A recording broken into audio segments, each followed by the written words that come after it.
அவர்கள் குறிப்பிடுகிறார்கள், போதகரே, இந்த பெண் விபச்சாரி, நாங்கள் கையும் களவுமாக இவளை பிடித்தோம்.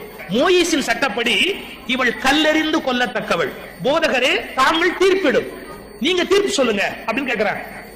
இயேசு தரையில் குனிந்து ஏதோ எழுதி கொண்டே, அவங்க நேரா பார்க்கல, இயேசு தரையில் குனிந்து ஏதோ எழுதி கொண்டே, இப்ப அந்த அவருக்கு ரெண்டு தான் ஆப்ஷன் இருக்கு.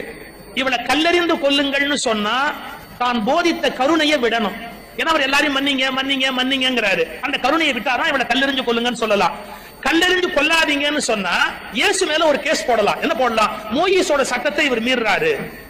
இயேசு தரையில் ஏதோ குனிந்து எழுதி கொண்டே சொன்னார், உங்களில் பாவமே செய்யாதவன் எவனோ அவன் இவள் மீது முதல் கல் எறியட்டும் என்றார். எவன் அழகத்தனமா பண்ணலையோ அவன் முதல் கல் எறிகின்றார். இந்த உலகத்தில் உங்கள் யார் பாவமே செய்யாதவனோ அவன் இவள் மீது முதல் கல் எறியட்டும் என்றார். அடுத்த வார்த்தை தான் பைபிள்ல ரொம்ப டாப். அங்கிருந்த முதியவர் உட்பட, ஒரு வயசானவர் முதியவர் உட்பட அந்த இடத்தை விட்டு நீங்கினார்கள்.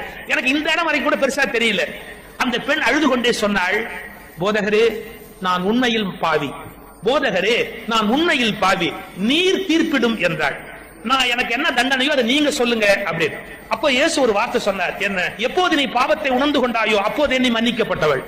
நீ எந்த நேரத்தில் நான் பண்ணது பாவம் ரியலைஸ் பண்ணிட்டியோ அப்போதே நீ மன்னிக்கப்பட்டவள். போ, இனி பாவம்